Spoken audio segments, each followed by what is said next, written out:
అండి. అందరూ బాగున్నారా? Welcome back our channel Sanjay home made. మీలో ఎవరైనా కొత్తగా మన ఛానల్ చూస్తున్నట్లయితే ప్లీజ్ సబ్స్క్రైబ్ చేయడం మర్చిపోకండి. అలాగే వీడియో నచ్చితే లైక్ చేసి షేర్ చేయండి. వీడియోనైతే స్కిప్ చేయకుండా ఎండ్ వరకు చూసేయండి. సామాన్లు క్లీన్ చేయడానికి మేము రెగ్యులర్గానే స్క్రబ్బర్తో పాటు కొబ్బరి పీచుని కూడా యూజ్ చేస్తూ ఉంటాము. కొబ్బరి పీచు కొంచెం తడిచిపోయిందనమాట. దానైతే ఎండలో పెట్టాను. నార్మల్గా క్లీన్ చేసుకున్నప్పుడు కొంచెం పెద్దగా ఉంటుంది కదా పీచు. సో తోమడం కొంచెం కష్టం అనమాట. అందుకని స్క్రబ్బర్లా రెడీ చేద్దాం అనుకుంటున్నాను. సో అందుకని ఎండలో పెట్టాను. ఒక 2-3 డేస్ అయినా కొంచెం డ్రై అయితే అప్పుడు ఈజీగా ఉంటుంది చేసుకోవడానికి. తడిగా ఉన్నప్పుడు అయితే సరిగా రాదనమాట. అందుకని డ్రై చేస్తున్నాను. ఇంకా నిన్న దోసల పిండికి ఆడి పెట్టామన్నమాట నైట్. దోసల పిండి ఇంకా సమ్మర్ వచ్చిందంటేనే బాగా పొంగుతుంది. యాక్చువల్గా ఇన్ని రోజులు ఇంతలా పొంగలేదనమాట. అందుకని చెప్పి ఇంకా నార్మల్గానే పెట్టేసాము. నేనైతే జనరల్గా పిండి ఆడినప్పుడల్లా కింద ప్లేట్ పెట్టి గిన్నె పెడుతూ ఉంటానన్నమాట. అత్తయ్య అయితే నార్మల్గా పెట్టేశారు. యాక్చువల్గా 2 గిన్నెల్లోనే పిండి వేసాం కానీ ఈ గిన్నెలోది అయితే అంతలా పొంగలేదు. ఈ ఇవతల ఉన్న గిన్నెలోది మాత్రం బాగా పొంగిందనమాట. ఇందులో కొంచెం వాటర్ కూడా ఎక్కువ ఉంది. సో అందుకనే పొంగిందేమో. ఇంకా కొంచెం అయితే పైన ఉన్నది తీసేసి మిగిలింది అయితే క్లీన్ చేసేస్తాను అనమాట. టేబుల్ కొంచెం క్లీన్గానే ఉంది కాబట్టి మరీ అంత పిండి అయితే పడేయలేం కదా. కొంచెం అయితే తీసాను. మనం వేసినప్పుడు సగమే ఉండే పిండి తర్వాత పొంగుతుంది. ఫుల్గా గిన్నె నిండా వస్తుందేమో అనుకుంటాం కానీ కలిపేసరికి అది సగమే ఉంటుంది. అలా పొంగితే బాగా ఫర్మెంట్ అయిందని అర్థం అనమాట. డైరెక్ట్గా ఫ్రిడ్జ్లో పెట్టేదానికి ఇలా ఫర్మెంట్ చేసి వేసుకునేదానికి చాలా డిఫరెంట్ ఉంటుంది. ఫర్మెంట్ చేసుకునే ఫుడ్స్ మంచివే. ఇంకా దోసలు అయితే వేసేస్తున్నాను. ఆనియన్స్ ఇంకా కొంచెం క్యారెట్ అయితే తురుము పెట్టుకున్నాను. ఆ క్యారెట్ కూడా పైనుంచి వేసేసుకుంటున్నాను. మా వాడికి దోశ అంటే చాలా ఇష్టం అనమాట. ఇడ్లీ కంటే కూడా దోశ ఇష్టంగా తింటాడు. క్యారెట్ వేసి కూడా దోశ అప్పుడప్పుడు వేస్తూ ఉంటాను. సో ఇష్టంగా తింటున్నారు కదా అని చెప్పి దోశలో ఇంక్లూడ్ చేస్తున్నాను. అది కూడా సాఫ్ట్ దోశ కాదంట, దోశ కరకరలాడుతూ ఉండాలి. సో అందుకని కొంచెం సిమ్లోనే పెట్టి దోశని బాగా ఫ్రై చేసిన తర్వాతే తీస్తున్నాను. ఇంకా అంతలా ఫ్రై అయిన తర్వాత దోశని తిరగేయను, అలాగే ఫోల్డ్ చేసి ఇచ్చేస్తే తినేస్తారనమాట వేడిగా. చాలా క్రిస్పీగానే వచ్చింది దోశ అయితే, వాళ్ళకి నచ్చేటట్టు. కొన్ని డ్రై ఫ్రూట్స్ అయితే తెప్పించాను అనమాట. డ్రై ఫ్రూట్స్ జనరల్గా జీడిపప్పు, బాదం పప్పు ఇంట్లో ఉంటూ ఉంటాయి. బాదం అయితే రెగ్యులర్గా నానబెడుతూ ఉంటాను కాబట్టి ఇంకా బాదం అయితే తెప్పించలేదండి. కొంచెం వాల్నట్స్ను అలాగే పంప్కిన్ సీడ్స్ తెప్పించాను. డ్రై ఫ్రూట్స్ అయితే 2 కాస్ట్ ఉన్నాయి అసలు. అందుకని చెప్పి వాడటం కొంచెం తక్కువే. ఇంకా జీడిపప్పు అవి తప్పవు కాబట్టి అవి రెగ్యులర్గా తెప్పిస్తూ ఉంటాను. ఇవి మాత్రం ఇంట్లో ఎప్పుడైనా ఉంటాయి కానీ రెగ్యులర్గా అయితే తెప్పించను. సో ఫస్ట్ టైం తెప్పించాను అనమాట, కొంచెం ఎక్కువ క్వాంటిటీలో. ఇక్కడ నేను చూపిస్తున్న ఈ డేట్స్, వాల్నట్స్, పంప్కిన్ సీడ్స్ ఈ 3 కలిపి 700. పిస్తా కూడా ఎక్కువ కాస్టే ఉంది, అందుకని పిస్తా అయితే తెప్పించలేదు. ఇంక ఇవైతే డబ్బాలో వేసుకొని స్టోర్ చేసుకుంటాను. వాల్నట్స్ నార్మల్గా కూడా తినేయచ్చు కానీ కొంచెం చేదనిపిస్తాయి కదా, అందుకని విడిగా తినడానికి పిల్లలు అయితే ఇష్టపడరు. సో వాళ్ళ కోసం అయితే డ్రై ఫ్రూట్స్తో ఏదైనా వాళ్ళు తినేలా చేస్తాను. ముందైతే డబ్బాలో వేసి స్టోర్ చేసుకోవాలి. ఇప్పుడైతే క్రిస్పీగానే ఉన్నాయి, ప్యాకెట్లో తీసాం కాబట్టి. ఆ పైన ప్యాకింగ్ కవర్ కూడా కొంచెం దళసరిగానే ఉంది. వీటిలో క్వాలిటీస్ అయితే 2 ఉన్నాయంట. ఒకటైతే ఒక 100 రూపీస్ చేంజ్ ఉంది. సో ఏదేమైనా తీసుకునేది కొంచెం సుపీరియర్ క్వాలిటీలో తీసుకోవాలని చెప్పి మంచి క్వాలిటీ తీసుకొచ్చారనమాట. పంప్కిన్ సీడ్స్ అయితే మామూలుగా నానబెట్టుకుని కూడా తినేయచ్చు, బాదం పప్పు ఎలా తింటామో అలాగా. కాకపోతే పిల్లలకి అలవాట్లేదు కదా, బాదం తినేవాళ్ళు ఇది తినాలంటే కొంచెం కష్టమే. ఇవి కొంచెం చేదుగా అనిపిస్తాయి, కొంచెం అలవాటు అయితే కానీ తినలేరనమాట. ప్యాకెట్ ఓపెన్ చేస్తుంటేనే చేయి జారి టేబుల్ అంతా ఒలిగిపోయాయి అనమాట. మా అధ్య నేను మళ్ళీ డబ్బాలకు వేసాము. బయట నుంచి ఏవి తెచ్చుకున్నా అలాగే కవర్లో ఉంచేయకుండా పిల్లలు తినేవైనా ఇలా మనం యూజ్ చేసుకునేవైనా వెంటనే డబ్బాలో వేసుకోవడం బెటర్ కదా. ఇంకా డేట్స్ కూడా తెప్పించానండి. డేట్స్ మంచిది, ఎండాకాలం కూడా చలవ చేస్తుంది అంటారు కదా. సో నానబెట్టుకుని కూడా చాలామంది ఎండు ఖర్జూరం వాటర్ తాగుతారు, అలాగే ఖర్జూరం కూడా తింటారు. సో సమ్మర్లో చాలా మంచిదండి పిల్లలకి. ఇక్కడైతే ఈ బ్లాక్ డేట్స్ స్మూత్గా ఉంటాయి కదా, ఇవి తెప్పించాను. ఇంకా పిల్లలకి ఒక 2 అలా ఇవ్వచ్చు అని చెప్పి ఫస్ట్ మా అదే తీసుకుంది, నచ్చిందని చెప్పి. ఇంకా ఇదైతే బాక్స్తో ఉంది కాబట్టి అలా ఫ్రిడ్జ్లో పెట్టేస్తాను. డ్రై ఫ్రూట్స్ ఎక్కువ క్వాంటిటీలో కాకపోయినా ఒక 2-3 అయినా డైలీ తింటూ ఉంటే మంచిదనమాట హెల్త్. ఇక్కడైతే మటన్ కర్రీ చేస్తున్నానండి. సో మటన్ తీసుకొచ్చారనమాట. మటన్ అంటే అదే కైమా అనమాట. రెగ్యులర్గా ఎక్కువ మటన్ తీసుకొస్తూ ఉంటారు. ఈరోజు నేనే కైమా తీసుకురమ్మని చెప్పాను. పిల్లలు ఆ ముక్కలు అనుకోండి అస్సలు తినకుండా పక్కన పెట్టేస్తున్నారనమాట. సో కైమా అనుకోండి కొంచెం చిన్న పీసెస్లా ఉంటుంది కాబట్టి వాళ్ళకి కూడా తినడానికి బాగుంటుంది అని చెప్పి అదే తెప్పించారనమాట ఈరోజు. మేము చికెన్ తినడం చాలా తక్కువేలండి, మ్యాక్సిమం మటనే ఉంటుంది ఇంట్లో. ఎప్పుడైనా చికెన్ తీసుకొస్తారంతే. అందులోనూ చికెన్ పాక్స్ వచ్చిన తర్వాత కొన్ని తినట్లేదనమాట. కొంచెం పథ్యం అయితే చేయాలని చెప్పి కొన్ని అయితే అవాయిడ్ చేయాలి కదా, అవి అయితే తినట్లేదు.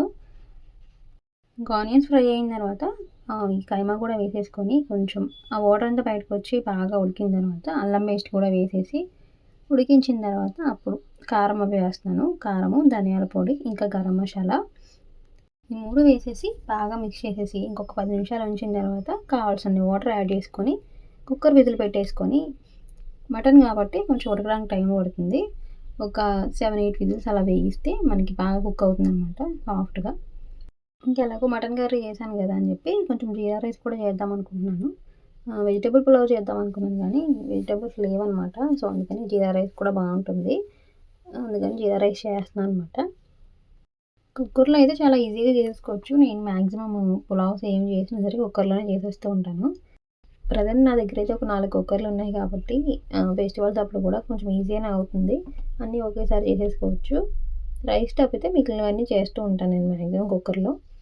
కొత్త కుక్కర్ ఒక్కటైతే ఓపెన్ చేయలేదండి, బాగా పెద్దదనమాట. దాని అవసరం అయితే ఇప్పటివరకు రాలేదు నాకు.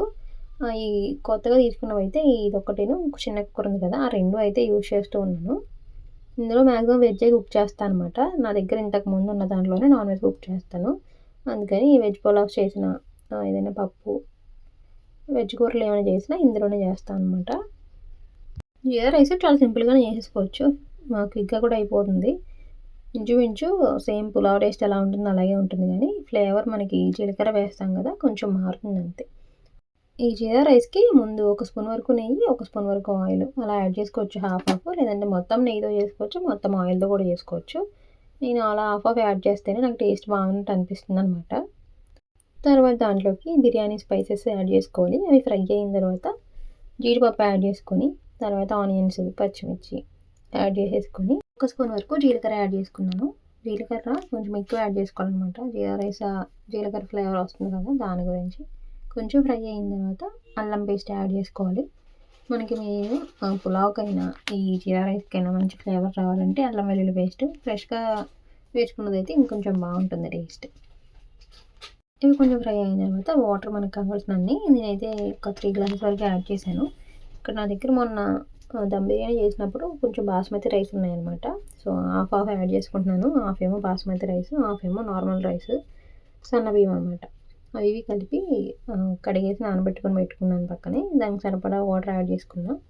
ఒక 3 గ్లాసెస్ వరకు వేసేసుకొని నానబెట్టుకున్న బియ్యం కూడా వేసేసుకుంటున్నాను. ఇప్పుడు ఒకసారి మిక్స్ చేసేసుకొని సాల్ట్ కూడా యాడ్ చేశానండి. ఒకసారి ఉప్పు చూసేసుకొని కావాలంటే మనం యాడ్ చేసుకోవచ్చు ఇక్కడే. ఇంకా కుక్కర్ మూత పెట్టేసి ఒక 3 విజిల్స్ వేయించేస్తే మనకి జీరా రైస్ అయితే రెడీ అయిపోతుంది. ఎప్పుడు మనం వెజిటేబుల్ పులావ్ అలాగే నాన్ వెజ్ పులావ్ చేస్తూ ఉంటాం కదా, ఇది అప్పుడప్పుడు జీరా రైస్ కూడా చేసుకుంటే కొంచెం డిఫరెంట్గా ఉంటుంది టేస్ట్ కూడా. రెగ్యులర్గా ట్రై చేసే వాటికి అప్పుడప్పుడు డిఫరెంట్గా ట్రై చేస్తూ ఉంటేనే ఇంట్లో వాళ్ళందరికీ కూడా నచ్చుతుంది. సో మన జీరా రైస్ అయితే రెడీ అయిపోయిందనమాట. ఏమీ వేయకపోయినా టేస్ట్ బాగుంటుంది. నెయ్యి వేసాం కదా, జీడిపప్పు కూడా ఉంది కాబట్టి ఆ ఫ్లేవర్ బాగా తెలుస్తుంది అనమాట. ఇంకా ఈ జీరా రైస్లోకి మటన్ కర్రీ పక్కన సర్వ్ చేసేసుకొని పెరుగు చట్నీ కూడా చేశాను, అది కూడా కొంచెం సైడ్ పెట్టేసుకుంటే లంచ్ ప్లేట్ రెడీ అయిపోతుంది. ఇంకా లంచ్ చేసేసిన తర్వాత ఎలాగో డ్రై ఫ్రూట్స్ తెప్పించాను కదా, డ్రై ఫ్రూట్ లడ్డు ఒక 2 టైమ్స్ అయితే చేశానండి ఇంట్లో. సో ఇప్పుడు లడ్డులా చేస్తాను కదా, ఇప్పుడు రోల్లా చేద్దాం అనుకుంటున్నాను. సో అందుకని ముందైతే ఈ డ్రై ఫ్రూట్స్ అన్నిటిని చిన్న చిన్న పీసెస్గా కట్ చేసుకోవాలి. మిగిలిన డ్రై ఫ్రూట్స్ అయితే ఈజీగానే కట్ చేసుకోవచ్చు అండి, కాకపోతే బాదం ఒకటి కొంచెం హార్డ్గా ఉంటుంది కదా, అది కట్ చేసుకోవడానికి కొంచెం కష్టము. అందుకని ఎక్కువ పీసెస్లా కట్ చేయలేదు, ఒక్కొక్క బాదంని ఒక 3 పీసెస్లా కట్ చేశాను అంతే. ఇంకా చిన్న చిన్న ముక్కలు కూడా కట్ చేసుకోవచ్చు, కాకపోతే నేను ఇంక ఇలాగే ఉంచేసాను బాదంని. ఇంకా జీడిపప్పును కూడా కట్ చేసి పెట్టుకుంటున్నాను. డ్రై ఫ్రూట్స్ మన దగ్గర ఉన్నవన్నీ యాడ్ చేసుకోవచ్చు, అన్నీ లేకపోయినా మన ఇంట్లో ఉన్న వాటితో కూడా ప్రిపేర్ చేసుకోవచ్చు. మన ఇంట్లో జనరల్గా జీడిపప్పు, బాదం ఉంటాయి, ఇంకా కిస్మిస్ కూడా ఉంటాయి కదా, వాటితో చేసుకోవచ్చు. కాకపోతే బైండింగ్ కోసం డేట్స్ కూడా అవసరం అంతే. ఇక్కడ ఇంకా జీడిపప్పు, బాదం పప్పు కట్ చేసుకున్న తర్వాత వాల్నట్స్ తెప్పించాను కదండి, అవి అయితే ఒక గుప్పడు అలా తీసుకుంటున్నాను. ఇక్కడ క్వాంటిటీస్ కూడా అన్ని ఈక్వల్ క్వాంటిటీస్లో తీసుకోవచ్చు, లేదంటే మీకు ఏ డ్రై ఫ్రూట్ అంటే ఎక్కువ ఇష్టమో అది కూడా ఎక్కువ యాడ్ చేసుకోవచ్చు. లిమిటేషన్స్ అంటూ ఏమీ లేవు. నేనైతే అన్నీ కొంచెం గుప్పడు అలా తీసుకున్నాను అంతే. ఇంకా వాల్నట్స్ కట్ చేస్తుంటే చూసారు కదా ఎగిరిపోతున్నాయి. వాల్నట్స్ కావాలంటే చేతితో కూడా విరిపేయచ్చు. ముందైతే కట్ చేశాను కానీ తర్వాత చేతితోటే చిన్న చిన్న ముక్కలుగా అయితే విరిపేసుకున్నాను. స్టార్టింగ్లోనే వేసేసుకున్నాం అనుకున్న డబ్బాలు, అవి ఇలాగే క్రిస్పీగానే ఉంటాయి, మనం విరిపితే విరిగిపోతాయి. గాలి తగిలిందంటే అవి కూడా మెత్తబడిపోతాయి, తినడానికి కూడా బాగోవు. వాల్నట్స్ కూడా నార్మల్గా అయితే తినలేరు, బాదం పప్పులాగే ఉంటుంది కానీ కొంచెం చేదు వగర్లు అలా ఉంటుందన్నమాట. విడిగా తినరు కాబట్టి ఇంకా వాళ్ళ కోసం ఇంకా డ్రై ఫ్రూట్ రోల్ని చేద్దాం అనుకుంటున్నాను. ఇంకా డ్రై ఫ్రూట్స్ అన్నీ వేసేసుకున్నాను, జీడిపప్పు, బాదం, pumpkin seeds, water melon seeds, తర్వాత నువ్వులు కూడా ఉన్నాయి నా దగ్గర, నువ్వులు కూడా యాడ్ చేసేసుకున్నాను. మీ దగ్గర ఉంటే యాడ్ చేసుకోవచ్చు. ఇంకా పిస్తా, అంజీరు ఇవి కూడా యాడ్ చేసుకోవచ్చు అండి. నా దగ్గర అయితే ఇవే ఉన్నాయి, ఇంకా అవే యాడ్ చేశాను.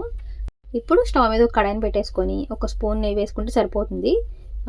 నార్మల్గా ఫ్రై చేసే కంటే కూడా ఇలా నేతిలో ఫ్రై చేస్తే డ్రై ఫ్రూట్స్ ఇంకొంచెం టేస్ట్గా ఉంటాయి అన్నమాట. అందుకని నెయ్యి వేసుకున్నాను.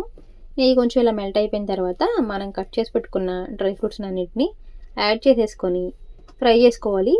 కొంచెం క్రిస్పీగా అవ్వాలి, అలా అని మరీ ఎక్కువ ఫ్రై చేయకూడదు. ఒక్కొక్కటి కూడా ఫ్రై చేసుకోవచ్చు, కాకపోతే నేను కొంచెం తక్కువ క్వాంటిటీస్లోనే తీసుకున్నాను కాబట్టి అన్నీ ఒకేసారి వేసేసుకొని వేగించేసుకుంటున్నాను. ఇలా మంచిగా వేగిన తర్వాత కంప్లీట్గా చల్లారనివ్వాలి.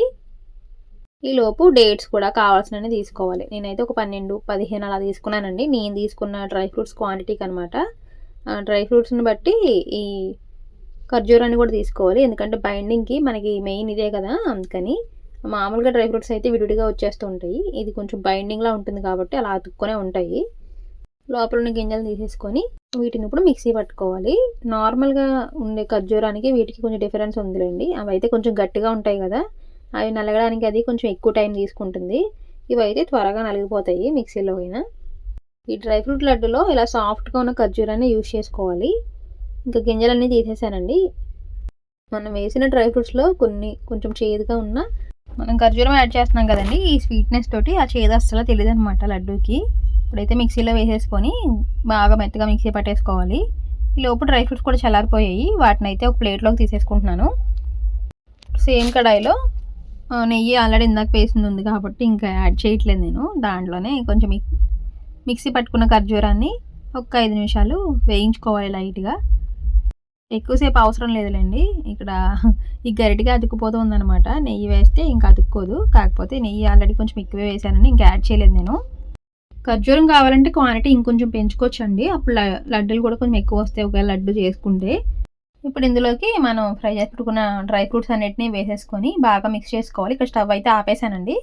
ఇప్పుడు ఒకసారి బాగా కలిసేలా కలిపేసుకుంటే ఈ వేడి మీద బాగా మిక్స్ అయిపోతాయి. ఇంకా ఇంకొంచెం చల్లారిన తర్వాత అప్పుడు మనం కావాలంటే లడ్డూల్లా చుట్టుకోవచ్చు, లేదంటే రోల్లో చేసుకోవచ్చు. నేను రోల్ ఎలా చేసుకున్నానో చూపిస్తాను. ఇంక ఇలా మిక్స్ చేసుకున్న తర్వాత చల్లారిపోయాయి. చల్లారిన తర్వాత చేతితోటి ఇక్కడే లడ్డూలు కావాలంటే కొంచెం చేతికి నెయ్యి అప్లై చేసుకొని చుట్టేసుకోవచ్చు. ఇంకా కిస్మిస్ కూడా కొన్ని యాడ్ చేసానండి, కొంచెం వేడిగా ఉన్నప్పుడే. కిస్మిస్ కూడా ఉన్నాయన్నమాట, అవి ఎలాగో నేను యూజ్ చేయట్లేదని చెప్పి ఇందులోనే యాడ్ చేసేసాను. ఇంకా తర్వాత సిలిండర్ షేప్లో చేసుకుంటున్నాను, రోల్ చేద్దాం అనుకుంటున్నాను కదా, అందుకని చెప్పి. మనకి లావుగా కావాలంటే కొంచెం లావుగా చేసుకోవచ్చు, సన్నగా కావాలంటే కొంచెం సన్నగా చేసుకోవచ్చు. నేనైతే మీడియంగా చేశాను. ఇలా చేసుకున్న తర్వాత కొంచెం పైన డెకరేషన్లా ఉంటుందని చెప్పి కొన్ని గసగసాలు కూడా వేసేసుకొని కొంచెం స్ప్రెడ్ చేసుకొని తర్వాత దీన్ని రోల్ చేసుకోవాలి దాని మీదకి. ఇక్కడ గసగసాలు నేను నిన్నే తెప్పించానండి ప్యాకెట్, చూసుకోకుండా ఇంకా వేసేసాను అనమాట. ఇదేంటి చూస్తేనేమో అడుగున ఇసుకలా ఉంది, ఇంకా నేను రోల్ చేయలేదు కాబట్టి సరిపోయింది. ప్యాకెట్లో ఉన్నప్పుడు చూస్తేనేమో నార్మల్గా మంచిగా ఉన్నట్టే కనిపించాయి, కానీ దగ్గర నేను చూస్తేనేమో చేతికి కూడా ఇసుక అంటూ ఉంటుంది అనమాట. మళ్ళీ అవన్నీ తీసేసి మళ్ళీ ఇంకొక ప్యాకెట్ ఓపెన్ చేసి వేసాను. కొంచెం ఇలా ప్లేట్ మీద ఫస్ట్ స్ప్రెడ్ చేసేసుకుంటే మనకి ఈజీగా కోట్ అవుతుంది అనమాట. తర్వాత రోల్ చేసేసుకోవచ్చు ఇలా, లేకపోతే పర్వాలేదండి, ఆప్షనల్ ఇది. నా దగ్గర ఉన్నాయి కదా అని చెప్పి రోల్ చేస్తున్నాను అంతే. ఒక చిన్న ప్యాకెట్ అయితే సరిపోతుందిలేండి. ఈ గసగసాలు కూడా కొంచెం కాస్ట్ ఎక్కువగానే ఉన్నాయి. ఎప్పుడైనా నాన్ వెజ్ కర్రీస్లో కూడా ఎప్పుడైనా యూజ్ చేస్తుంటాను ఒక్కొక్క స్పూన్ అలాగా, ఎక్కువ క్వాంటిటీ కూడా కాదులేండి. ఇంకా కొంచెం హార్డ్ అయితే కానీ మనం కట్ చేసుకోవడానికి ఉండదు అనమాట, అందుకని ఒక బటర్ పేపర్ తీసుకున్నాను నేను.